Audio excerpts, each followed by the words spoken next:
Hello and welcome to part 5 of our 5-part webinar series, all centered around 5 conversations, the key to transforming trust, engagement and performance at work. I'm Andy Dent. I'm one of the directors here at the Oxford Group. I'm a big fan of all things 5 conversations and the impact that it can have in relationships at work with direct reports and peers alike. And I'm joined by Maggie, my superb colleague. So over to you, Maggie. Thank you. Thank you very much, Andy. As the weeks have gone by, you've used different adjectives to describe me. So superb sounds good to me. Again, for me, really good to be here to share our thoughts on the last of the 5 conversations. I am an associate director with the Oxford Group, and one of my primary goals is to try and work with our clients and to match what it is that they need with what we do, so that we can support them with the performance and engagement of their people right across the board. So great to be here, Andy. Thanks, Maggie. So let's dive into it straight away. So today's conversation is conversation 5 in the series, and it's all around building for the future. So why is it important to go there with that conversation about what the future looks like or could look like for one of our team? Predominantly, this would be I guess a line manager to direct report conversation, although it could be done peer-to-peer. But if we look at it in the context of line manager to direct report, why do you think that's so important to have that type of conversation? Okay, so as usual, Andy, we've brainstormed some of the reasons about why it's important. I guess there's lots of reasons given there, and we'll hit on each of them. For me, this is about really demonstrating that it's sort of that you care, actually, that you understand the individual that's working for you, that you know their aspirations, and that you use that knowledge in how you manage and work with them on a day-to-day basis. So it's like all of the conversations, they build up to creating even more trust and openness with an individual in your team. So for me, that's sort of one of the big reasons why it's important. It's that demonstration of care. Yeah, absolutely. And I think people are so it's so important for line managers to go there and to understand where their people want to be and want to go next. We know from all of the engagement data across many kind of big thought leadership houses, so Gallup and KPMGs of the world and others, the importance of this conversation cannot be underestimated, or the absence of it and the impact that it can have in terms of people's willingness to stay with an organization where they feel that their future isn't being prioritized or discussed. Yeah. So just by having the conversation, it can have a really big impact on performance.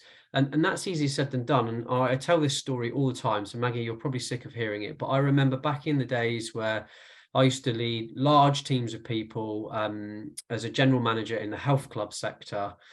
And I struggled with these conversations because there were always 3 things that generally came out, or I feared would come out. One is that the person would want a pay rise. The second is that they want a promotion. And the third is that they want a piece of training. And in most cases, I would struggle to offer either of those, any of those things, because we had a very small training budget that had to go a long way with quite a big team. So it might not be what the individual exactly wanted for their development. It might need to go towards wider projects. We had a flat structure. So unless I was going to go, then their progression was potentially going to be hampered at the time. And the pay rises, we did them once a year. So it was one of those conversations that probably I didn't want to get into, and that's because I probably didn't have the right framework for the conversation, which hopefully we'll share in a bit. So yeah, and I think that to me that speaks to Andy about the mindset as a manager as you go into this conversation, because actually what it's about is about holistically taking the individual and understanding what their aspirations are, and then together genuinely trying to find ways to build the skills or opportunities to build a pathway to that aspiration. Um, and alongside that, it's where we can also, that knowledge as a manager can open up real opportunities for delegation. So Yeah. sometimes managers are told you must delegate more, and I'm sure I've said that to a group of managers in a training room. You must delegate more. You must move things off your plate so you can focus on other areas. And actually, by knowing your people, it makes that task Yeah. a lot easier, because you can figure out where, not only where are people's strengths, but where are their aspirations and how can I move something along. So this conversation gives you that data, Yeah. for that purpose, and many other Yeah. purposes. It really does. And you know, if I know what I know now back then, to be able to deepen the insights and look at the personal drivers in the tool that we use, I Mm-hmm. wouldn't be afraid to go and have that conversation, even with those 3 restrictions that I shared earlier, because this Mm-hmm. conversation cuts beyond those things and it gets much more into what's driving people at work and where do they want to go. So we can start to think about how we can match their future aspirations, to projects or to work, or to move them in the right direction, or even to know that they might be exiting the Mm-hmm. organization at some point because we can't match their aspirations. And it wouldn't be great to get to the point that we know that in advance and we can get the best out of that individual to allow them to potentially move towards where they want to get further down the track, so they're more engaged when they are with Mm-hmm. us. Yeah, because it is a worry if if a recruitment agency or a headhunter knows more about the aspirations of your people Yeah. that work in your team than you do. That's something that I guess we ought to be thinking about, Mm. and knowing those aspirations, as you say, even if it is, even if we can't contain them within the organization, the honesty and openness of that conversation is a powerful engager for an individual. I think it is. And the last thing I'll just drop in is the whole thing about, you know, the future of jobs. Hmm. We're if you look at some of the jobs that are around now, they just weren't here 10 years ago. They weren't even on the grid. Hmm. So it's really important to be able to think about the fundamental aspirations and skill sets that people have got and the direction they might want to move in, because there's probably jobs in 5 years' time that some of our people could deploy into that we haven't even thought about right now. So Hmm. I think that evolving, work roles and job roles is something really important, and Yeah. that this conversation can help harness as well. And so I guess with that, Andy, maybe it would be a useful time to share how we help a manager shape this conversation. Let's do it. So let's get into the conversation. So conversation 5 is building for the future. And this is really a conversation to explore the future career aspirations of a member of your team, to give the best possible chance to create the conditions that is going to enable them to step in that direction. It doesn't mean to say that you've got to enable all that. So it doesn't mean to say you're taking all this on yourself, but what it does mean is you're aware of where they need to go, or want to go, and you can help them to think about ways that they could step in that direction. So it's powered by what I see as a really profound tool. It's called the Future Focus Wheel. Some of you will have seen, this type of model or approach. We use it quite a lot in coaching in different ways. But the Future Focus Wheel that we've mapped out here has got 10 dimensions, 10 concepts or aspects of your work. And the idea is that someone, one of your team, looks at where are they right now and where do they want to be in 18 months to 2 years. So the where they are now is, in this example, is the blue, and where do they want to be is the orange around the outside. And straight away, for me, it just creates such a visual representation that almost you don't need to worry about too much more of a structure, because the curious human beings that we are, we will see the gaps that are there and we'll think, oh, that's interesting. I wonder why there's such a big gap with work-life balance and well-being. I'll dive into that. Or I can also see that mastery and learning or innovation and exploration, there's some gaps there that we could discuss. We can see some things where there's a real alignment, so it might be interesting to dive into that as well. So we do have some options for the conversation that we think are really useful in terms of deepening the dialogue around this. And that will depend really on a few things. One, how much time you've got, whether you're going to do this in one conversation over a period of conversations. So here's some options. So the first thing that we think is really important is understanding what people perceive by each of those areas around the outside of the wheel. So what purpose and meaning means to me might be quite different to what it means to Maggie. So it's important to dive into that so our frame of reference is quite clear. So what you could do is go around each of those drivers and start to understand what people's definition of or understanding of those things are and how they've matched themselves up or scored themselves against that. You could also focus on the one or two top gaps where the biggest gap is in terms of the reality right now and where someone wants to get to. Or we could also dive into the ones that are most important to our direct report as well. Or we could do all of those things depending on how much time we've got available for it. The next thing that's really important is almost once you've done that deep exploration and you've got into that dialogue and you've started to understand, is to look at, okay, well, what is the progress that we could make towards those goals and how could we quantify that? Again, it's not about you taking all of that on. It's not all your responsibility as the line manager. In fact, career development sits with the individual probably more than it sits with the line manager.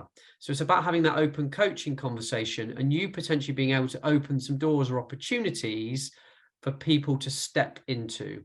But let's quantify what those steps could be. And it might be that you don't have those steps in your mind straight away. You might need to go away and have some time to reflect on those things and have other conversations in the organization. And that's fine as long as we go back to it at some point later with that individual.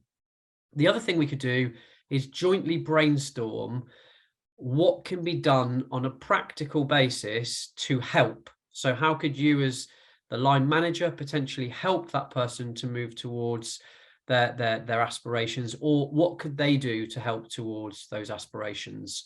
And there's many things that will come out in a creative discussion around that. So that's what powers this particular conversation. So we're going to go into a live conversation now. So I'm going to shift through and display a future focus wheel. And this is one we did prepare earlier, or Maggie prepared earlier. So this is Maggie's future focus wheel. I've only had a short time to actually see this, but we're going to have a real conversation now to dig into this. And bear in mind, we're on a webinar. We're going to be short on time. So I'm going to take the approach that I'm going to try and dive into the biggest gaps for Maggie. And we'll see how we get on. We might only get through one. And obviously with more time, we could get deeper. But Maggie, if you're happy, should we go for it? Yeah, let's go for it, Andy. Thanks very much. So yeah, I completed the wheel and I haven't, like you, haven't had too much time to reflect even more deeply on it. So why not in front of an audience of real Dive in. people do that? So so where would I guess for me, definitions are probably important here for me first, because as I was completing the wheel, I was really thinking about this innovation, exploration, mastery, learning, and they felt like quite similar spaces to me. And I'd had more thinking time. I might have actually changed some of these areas to suit myself even more closely. But so I'm sort of getting to. I feel like I'm a really good generalist, Andy. So I've experienced a lot of a variety of different areas of, I guess, of expertise in my career up to now, and I'm getting to that age where I want to start thinking about where do I focus my energy in the next few years. Where can I become a I'd probably never call myself an expert, because I guess how do you get to achieve that? But what area can I focus on to really deepen my knowledge, my insight in? So that's sort of, and both of those areas, mastery and learning and innovation and exploration, spoke to me with that need that I've got, that I'm sort of processing and thinking about. So let's have a look at then at both of those then. So when you looked at mastery and learning and you scored yourself as where you are and where you'd Hmm. like to be, tell me a little bit about what mastery and learning means to you specifically, and then maybe if you think they're linked to the innovation piece and exploration as well. Yeah. So I guess for me, mastering and learning is about developing an expertise or a mastery in something. Okay. So I've actually scored myself not too bad in that space. I've done quite a lot of studies, so formal studies over the years, so postgraduate and lots of other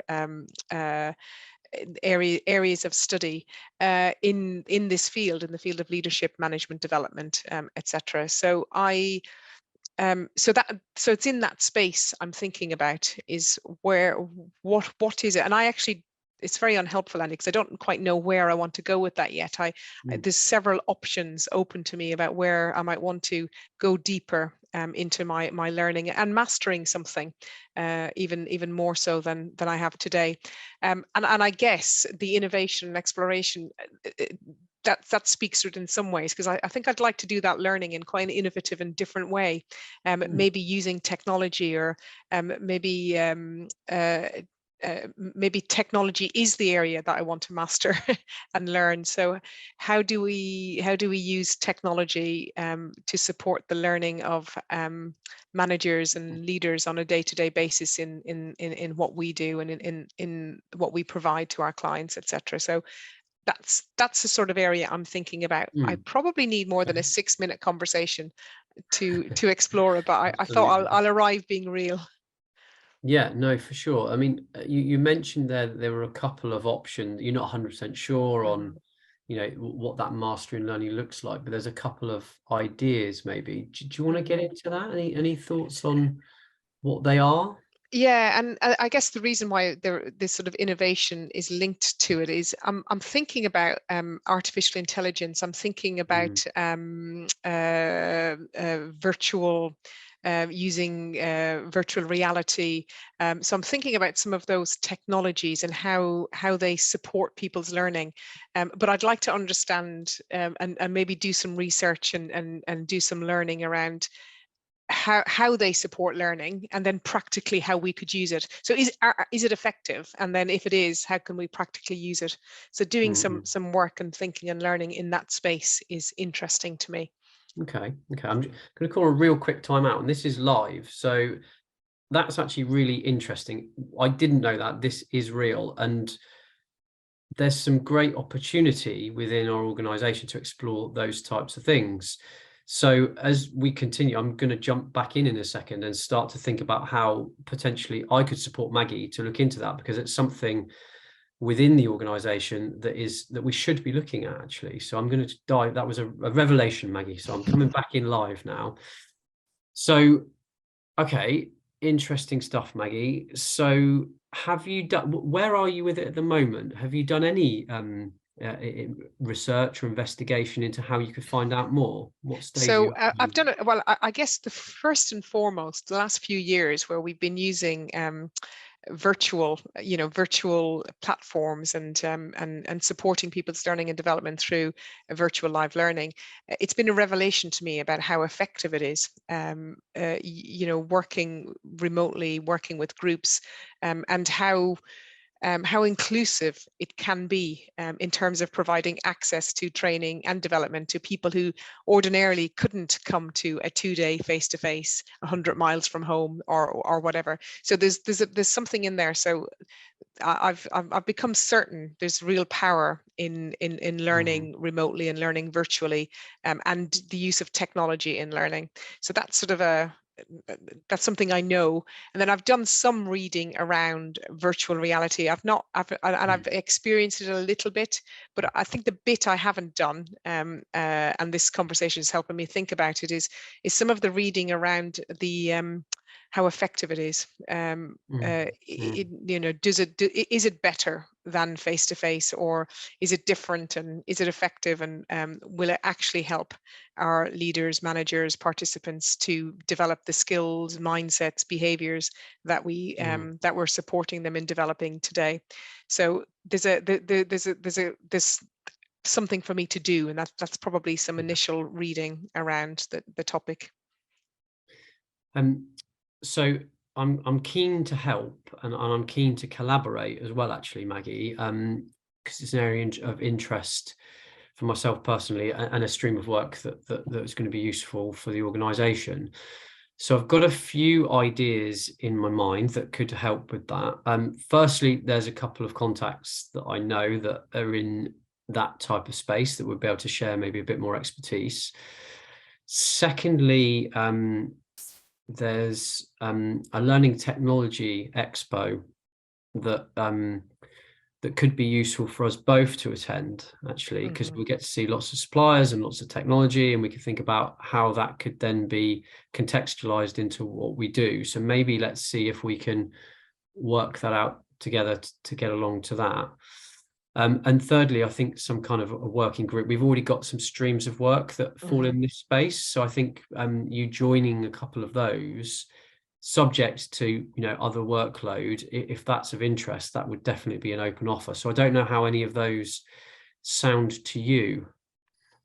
Yeah, I mean, all of that sounds good, Andy. And so yeah, I'd love to explore more. I appreciate we're in a live environment, so let's pick it up after Absolutely. Yeah. today's session. Yeah, no, for sure, for sure. Okay. So that was a live example of the power of these types of conversation, because neither of us knew that was going to happen, and there feels like there's some genuine alignment and opportunity that could harness some of the aspiration that Maggie has got. So yeah, a real live example there. So the question is then, if these conversations can be that powerful, what holds people back from having these conversations? A couple of them we kind of touched on earlier. So what's your thoughts, Maggie? Yeah, so I mean, when I talk to managers, and from my own personal experience, I think a lot of the time, one of the big ones, and it's the first point we make here, is that sort of belief that I've got to have all the answers. So Yeah. if my team member comes to me with a challenge, or my team member comes to me with a question, and I don't have the answers, and so that's, for me, that's a big one, which we know through actually the design of Five Conversations. It's one of the mindset shifts that we know Five Conversations delivers on.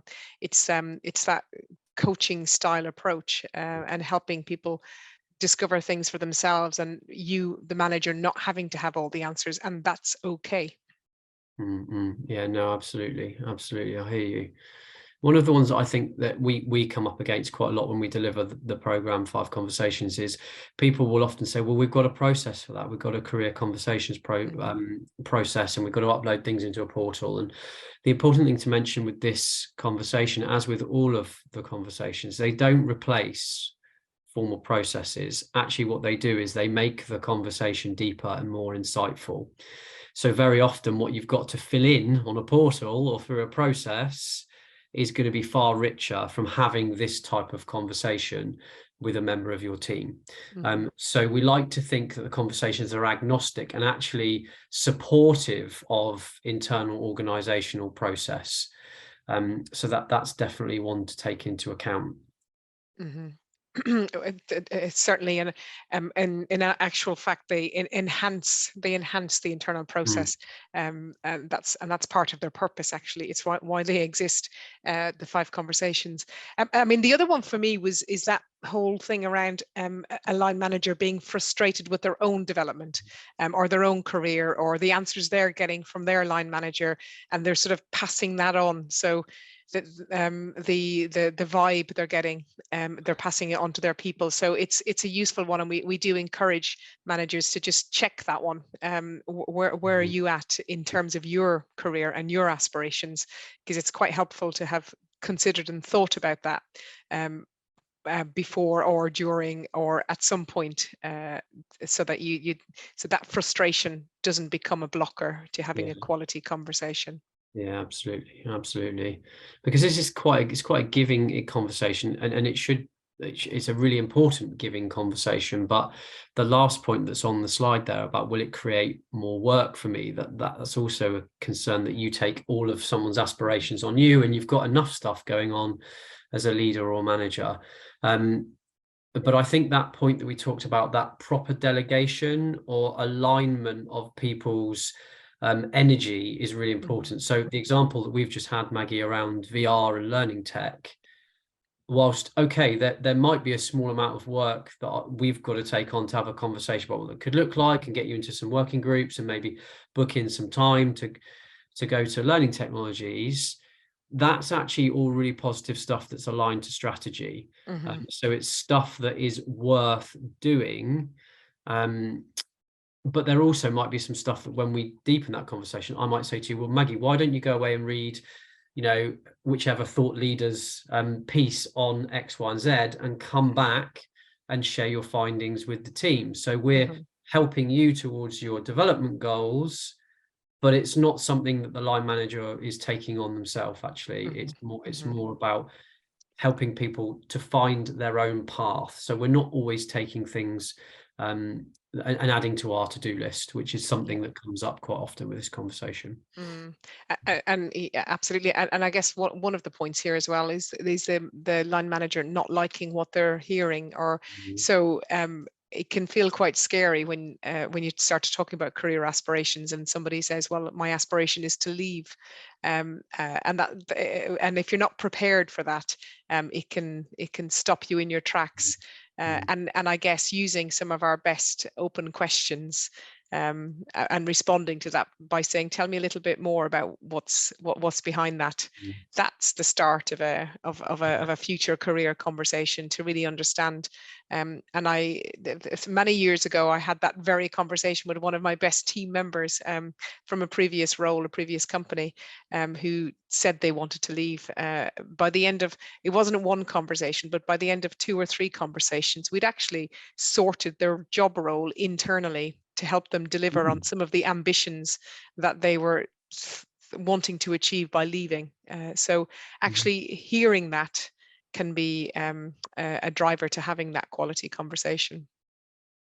Absolutely, absolutely. And we would love, as always, to talk more about these fascinating subjects, but time is going to beat us. So we're going to shift just really to, if you want to explore more about this conversation or any of the 5 conversations, you can scan the QR code there to sign up to our newsletter. We often share things around 5 conversations and other events, or you can contact us at the Oxford Group, or both Maggie and myself are on LinkedIn. So please feel free to connect, and we'll be happy to further the conversation.